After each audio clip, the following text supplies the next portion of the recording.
Hello everyone, welcome back to O2IS Academy YouTube channel. So here we are in our Polity Byte series जिसमें हम कर रहे हैं अभी union executive. So topic for the day is CAG. This is one of the bulwark of our government. So today we will study in detail the CAG of our government. To download the PDF of this particular lecture and other lectures of Polity Bytes, you can subscribe to our Telegram channel O2IS Academy. Plus, you can also download our app, O2IS Academy app, in which you will get all the PDFs of this particular Polity Bytes lectures. Plus, you will also get the study material for other subjects. So, let's start with today's topic, that is CAG, Controller Auditor General. Okay, ये एक बहुत important office है. इस particular office के लिए अंबेडकर जी की एक statement भी है. सो अभी we will study the statement पहले, जिससे आपको पता लगेगा कि why this is one of the most important office of the India. So I am of the opinion that this dignitary or officer is probably the most important officer or in the Constitution of India.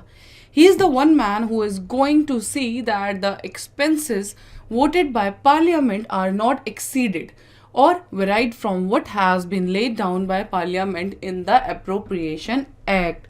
So this is one of the very important office because parliament कैसे खर्चा कर रही है, state governments कैसे खर्चा कर रही है, किसी की तो नज़र होनी चाहिए.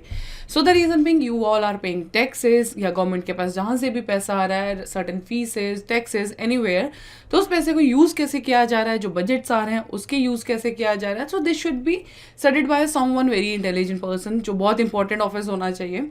Fine. So this is the importance of this particular officer. मान लीजिए आप लोग सब टैक्स दे रहे हैं, उस टैक्स का यूज कैसे हो रहा है उसको भी तो कोई स्टडी करना चाहिए.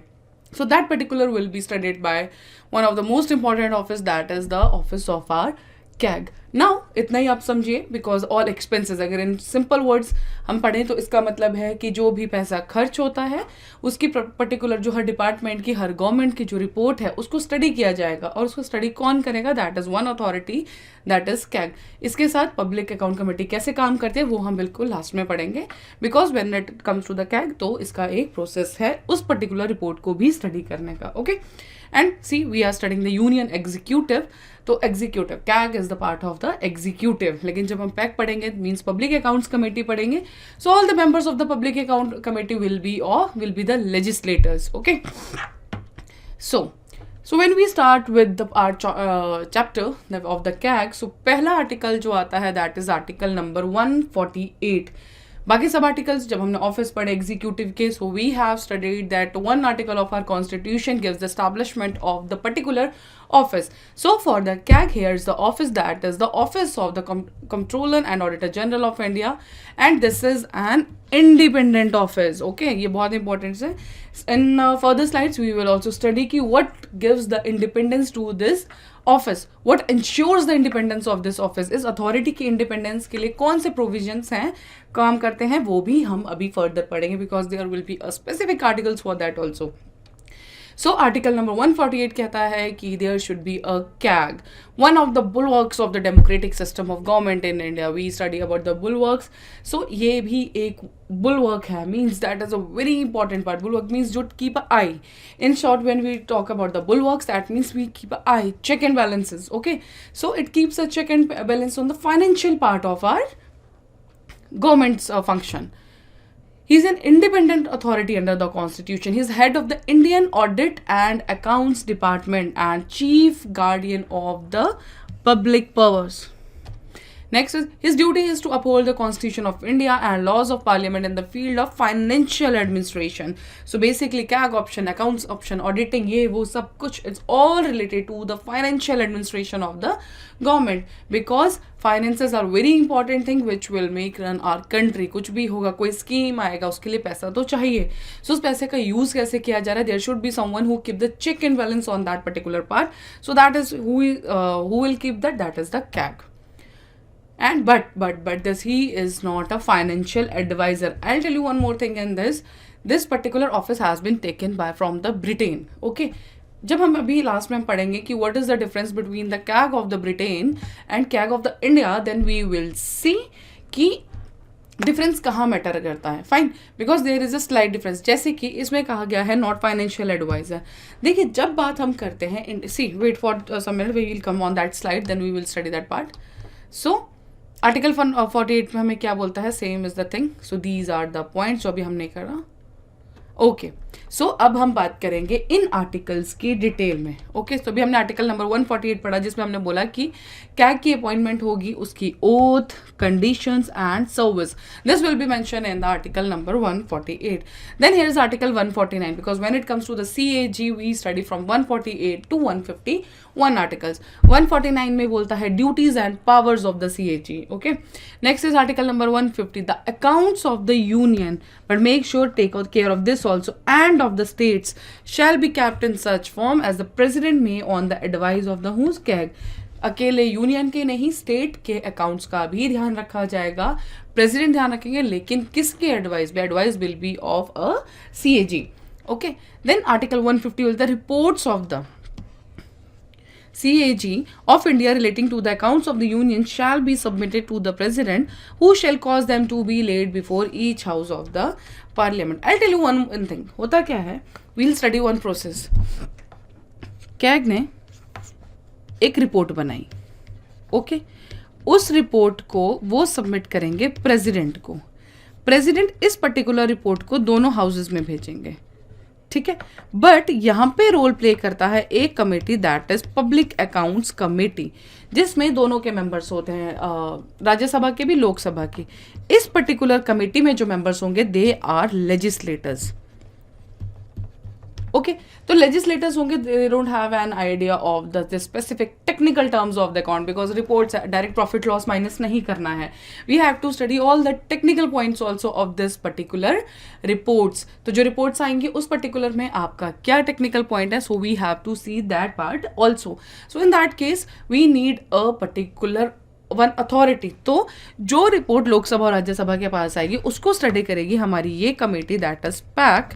लेकिन इसको स्टडी करने के लिए जो हेल्प करेगा that is again our CAG, because he is a person of a technical knowledge, that terms which will make a study a clear point of the particular report, कि जो बजट्स आए हैं, जो सारे टेक्निकल टर्म्स है, profit loss interest, everything will be made clear to the legislators, because जो pack में होंगे they are legislators, members of the Lok Sabha and Rajya Sabha। I think there are 22 members, but we have to confirm 15 plus 7, this is something the number. Okay, when we will study this parliamentary committees उसमें भी हम अच्छे से करेंगे। But the thing is, so this is the basic process which we follow for the study of this particular report.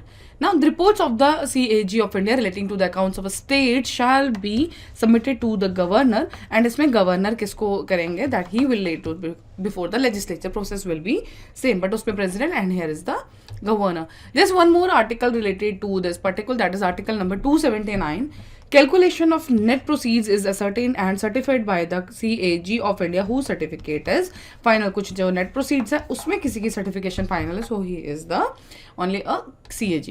So oath जो है, third schedule of the Constitution of India prescribes the form of oath or affirmation। हमने जब schedules पढ़े थे, so मैंने आपको एक पढ़ाया था TEARS, Tears of Old PM। Third schedule was related to affirmations and okay, so affirmations, oath and all। तो उसमें मैंने आपको एक चीज़ बताई थी, legislature and executive. So executive में उसमें हमने एक CAG भी किया था। सो उसमें मैंशनड है, सो पर्टिकुलर जो CAG अपनी ओथ लेंगे that will be from the third schedule, उसमें मैंशनड है। Now we will study about the appointment and term. So appointment कौन करेगा, president, and under the seal of किसका, प्रेसिडेंट के under. CAG holds office for period of 6 years और up to the age of 65 years which is earlier. या तो वो 6 साल तक ऑफिस होल्ड करेंगे, या वो अगर पहले 65 years के हो गए तो तब तक, दोनों में से जो भी पहले खत्म होगा that will be considered as for the term. Now removal के लिए he can resign any time from his office, किसने, जिसने अपॉइंट किया उसी के पास रेजिग्नेशन लेटर जाएगा, and that is the president. Okay, next is he can also be removed by a president on same grounds and in the same manner as the judge of the Supreme Court। So when we study the removal of the judge of a Supreme Court, which we will study in the further lectures, जब हम Supreme Court, High Court पढ़ेंगे, so removal के लिए we have 2 points, one is misbehavior and second is incapacity। So but there is a specific one procedure to carry on और which is mentioned in the constitution, ठीक है, जिसके behalf पे ही आप जजेस ऑफ सुप्रीम कोर्ट को remove कर सकते हैं. So when it comes to the CAG we follow the same procedure. So in other words, he can be removed by the president on the basis of the resolution passed to the effect by both the houses of parliament with कौन सी majority? Special majority. Make sure आपको सभी offices की majorities याद हो. हमने absolute majority पढ़ी थी किस में? वाइस प्रेसिडेंट में. स्पेशल मेजोरिटी की बात कर रहे हैं हम यहाँ पे, either on the ground of proved misbehavior or incapacity. Okay, so that's all about the removal. Term कितना बोला हमने? या तो 6 years या 65 years. रिमूवल के लिए तो वो रिजाइन कर सकते हैं प्रेसिडेंट से, but in case if you want to remove him you will remove on only 2 grounds, that is misbehaviour and incapacity, and there is a specific mention procedure for that which is same as the जजेस of the Supreme Court. Okay, so मैंने starting में आपको बोला था, या जब हमने पहला स्टेटमेंट पढ़ा था उसमें we have mentioned that this is the independent office. So what ensures the independence of this particular office? Fine. So इस पर्टिकुलर ऑफिस के जो इंडिपेंडेंस है that is a security of tenure. See, appoint कौन करता है? President. Remove कौन करता है? President. But there are specific points mentioned in the constitution for the procedure of the removal also. ऐसा नहीं है कि प्रेसिडेंट ने अपॉइंट तो कर दिया लेकिन जब रिमूव की बारी आई तो वो एक दिन फ़ोन किया कि आप मैसेज दिया कि नहीं now you are removed as a CAG. No, ऐसा नहीं होगा. He have to follow a specific procedure. ठीक है, एक रेजोल्यूशन निकालना पड़ेगा. रेजोल्यूशन को दोनों हाउसेज में भेजा जाएगा, स्पेशल मेजोरिटी से वो पास होगा. एक कमेटी फॉर्म होगी जिसमें उस पर्टिकुलर मिसबिहेवियर और इनकैपेसिटी को प्रूव करने के लिए बोला जाएगा. ठीक है, because these are only the 2 grounds. Third thing is CAG को भी एक मौका दिया जाएगा पीयर. So there is a very procedure which is mention in are the constitution. So इसलिए सिक्योरिटी ऑफ द टेन्योर क्यों है? बिकॉज ऐसा नहीं है कि प्रेसिडेंट ने फोन किया and you will be removed. No, procedure होगा, टाइम लगेगा उसमें, फिर that it will be approved point, तभी आपको रिमूव किया जा सकेगा. Second thing which ensures the independence that is the further office. आप नहीं ले सकते हैं इसमें. ठीक है, अगर आप एक बार CAG बने you can not hold further office, any further office in your coming career. Okay, next is salary and other service conditions are determined by the parliament. His salary is equal to that of judge of the supreme court. लेकिन एक चीज और ध्यान रखिएगा, salaries ये वो सब कुछ किस में मेंशन है, we have studied in the second schedule. But the thing is during the term you can not diminish the particular things. जो आपने अलाउंसेस दिए हैं, जो आपने सैलरी दी है, जो आपने स्टार्टिंग में मेंशन की होगी, that will B final thing. ऐसा नहीं है कि बीच टर्म में आप उसको कम कर देंगे. No. So that also ensures the independence of this office. Second is administrative expenses of the office of the CAG charged upon the consolidated fund of India. और जो नहीं सब्जेक्ट हैं किसके? पार्लियामेंट से. ऐसा नहीं है कि पार्लियामेंट वोट करेगा तभी आप उस पर्टिकुलर फंड को यूज कर सकें. नहीं, जो कंसोलिडेटेड फंड ऑफ इंडिया के चार्जेस हैं that is taken consolidated fund of India से ही CAG की हमारी सैलरी आती है. No minister can represent the CAG in parliament. किसी दिन CAG नहीं है तो ऐसा नहीं है कि CAG ने फोन किया तो कोई भी मिनिस्टर आ जाएगा चलो आज मैं CAG बन जाता हूँ. ऐसा नहीं है. CAG की जो अथॉरिटी है दैट इज उसी की होगा, उसी को ही आना पड़ेगा. ठीक है, नो, ऐसा नहीं कोई भी मिनिस्टर पार्लियामेंट का उठ के आपके CAG का ऑफिस में एक दिन के लिए फंक्शन कर जाएगा. सो finally, what are the roles of the CAG? So CAG audits the accounts related to all expenditure from the consolidated fund of India, consolidated fund of each state, UT having legislative assembly. Audits all expenditure from the contingency fund, public account of India as well as the contingency fund and seed. तो हमने consolidated fund of India, contingency fund of India और public account, इन तीनों में जब हम चीज देखते हैं so that is given in particular thing. इन चीजों को कौन स्टडी करता है? इनकी जो रिपोर्ट्स आती हैं वो कौन स्टडी करता है? That is CAG to audit the receipts and expenditure of the centre and each state. CAG audits all trading, manufacturing, profit and loss accounts, balance sheets and other subsidiary accounts. Next is to audit the accounts of any other authority, local bodies when requested by the president और a governor. तो in short जो भी expenses होंगे, जो भी expenditure होंगे, receipts होंगे, everything of the state and the union will be studied by whom? That is our CAG. ठीक है. So next is he acts as a guide, friend and philosopher of the public account committee of the parliament. ये मैंने आपको पहले भी बताया कि चीजें कैसे हैं. बिकॉज अगर कोई रिपोर्ट जाएगी CAG के थ्रू किसके पास जाएगी? Lok Sabha, Rajya Sabha, PAC public account committee, और इसको भी कौन असिस्ट करेगा, दैट इज CAG. तो basically he is the front philosopher of the public account committee of the parliament. CAG is responsible only to the parliament because he acts as an agent of the parliament and conducts audits of expenditure on behalf of the parliament. ये point repeat होगा, ठीक है. So that is the same point of view the PAC. तो basically is the agent of the parliament. ये simple से points है, बस आपको इतना पता होना चाहिए कि what is the process of the studying auditing of the reports. Okay, so कौन कौन सी रिपोर्ट्स हैं. He submit his audit reports relating to the accounts of the centre and the state to the president and governor. When it comes of the centre then it is submit to the president. When it will be of the state he will submit to the governor. Who shall in turn place them before, ये हमने आपको अभी पढ़ा दिया है. Same report जाएगी public account committee, उसको पढ़ेगी. This is so 3 audit reports to the president. कौन कौन सी? Audit report on appropriation accounts, report on finance accounts, and the third is audit report on public undertakings. Okay, so these are the role, duties, reports, everything related to the CAG office. Now मैंने आपको starting में बोला था कि this particular office has been taken from the Britain, लेकिन वो different कैसे? So here we will study the difference between the two offices. When it comes to the CAG India, तो उसके पास कौन सा ऑडिट रोल है, दैट इज ऑडिट एंड चलर and not a controller. But when it is in the case of Britain, he acts as the both controller भी and the auditor general भी. Next is in India CAG audits the account after the expenditure is committed. जब पूरा हो जाएगा, जब हमने budget year session की start किया उसमें या बीच में जब खर्चा कर रहा है, अगर आपको पता भी लग रहा है कि पार्लियामेंट गलत कर रहा है, तब भी CAG नहीं बोल सकता because he is not a financial adviser. But उसका रोल कब आएगा? 31 मार्च को, जब सारी रिपोर्ट्स बनेंगी. Every department has to submit has reports. उस टाइम पे जो ऑडिटिंग का रिपोर्ट आएगा वो कौन स्टडी करेगा? CAG. तो बेसिकली CAG का जो रोल है, after full expenditure is done, उसके बाद उस पर्टिकुलर चीज पे काम किया जाएगा. Next is CAG is not a member of the parliament, while in Britain CAG is a member of the house of the common. So this is the important slide, इसको आप ध्यान रखिएगा कि what makes the CAG of India is different from the Britain. Same as we have studied in case of the president, vice president. Now, there's one committee related to the Vinod Rai. He's also a former CAG of our country.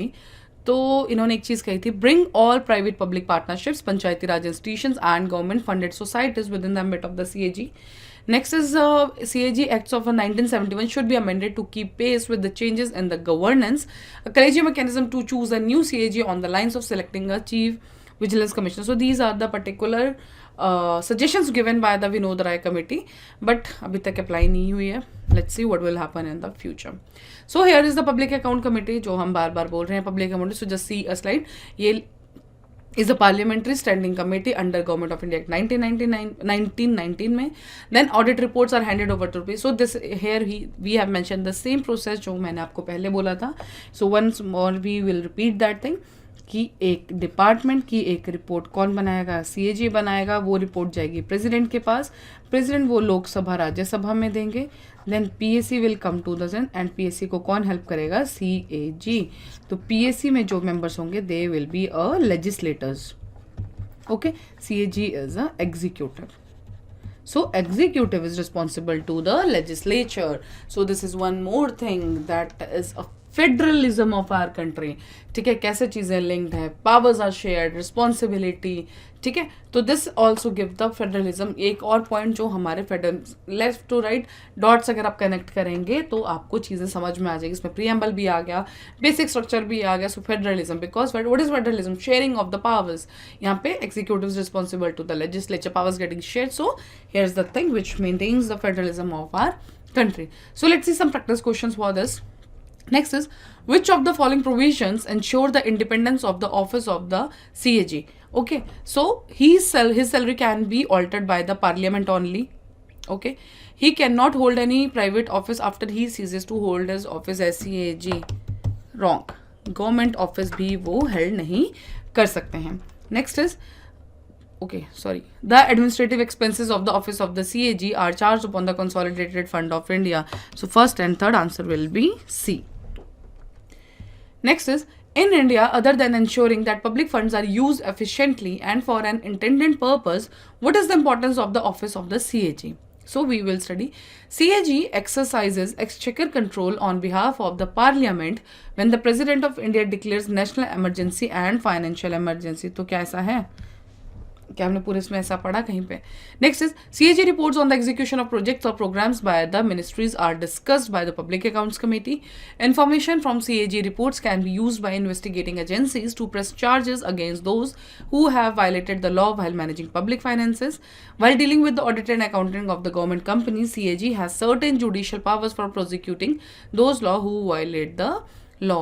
आपको इसमें बताना है कि which is the correct statement. Okay तो आपने ये चीज़ कभी भी नहीं पढ़ी कि उनके पास जुडिशियल पावर्स, ऐसा कुछ भी नहीं है. नेक्स्ट इज पार्लियामेंट एक्सचेकर, ये भी नहीं है. So the option is second and third. CAG reports on the execution of project और programmes by the ministers are discussed by the public account committee. Same thing, कौन बात करेगा? CAG report करे, CAG उनको एग्जिस्ट करेगा, किसको? PSC committee को, लेकिन उनकी जो रिपोर्ट होगी वो भी कौन बताएगा? CAG. Information from CAG reports can be used by investigating agencies to press charges against those who have violated the law while managing public finances. Of course इतना सुप्रीम ऑफिस है तो उनकी जो भी रिपोर्ट्स होंगी उनको यूज किया जा सकता है. So answer will be C. Next is under which of the following provisions of the constitution the office of the CAG mentioned. किस ऑफिस में ये चीज़ मेंशन है? 148 सेकेंड थर्ड शेड्यूल. तो 148 तो हमने पढ़ा ही है. Second of course for the second for the that emoluments oath salaries and third schedule is related to the oath. तो तीनों में ही CAG मेंशन है बिकॉज हमने जब भी पढ़ा तो लोकसभा के मेंबर्स पढ़े, राज्यसभा का मेंबर पढ़े, plus we have study one more office that is CAG, and CAG में that is the part of the executive. The option will be D. So that's all for this particular office of the CAG. I just hope कि आपको ये अच्छे से clear हो गया होगा. Basically you should know the articles of this particular office plus you should know how the process of the PSC मतलब reports बनाने के बाद PSC कैसे function करता है हमारे कैग के साथ. So that's all. I just hope कि you like this lecture. Thank you so much. Do revise all the lectures till जो भी तक हमने cover किए हैं Polity Bites.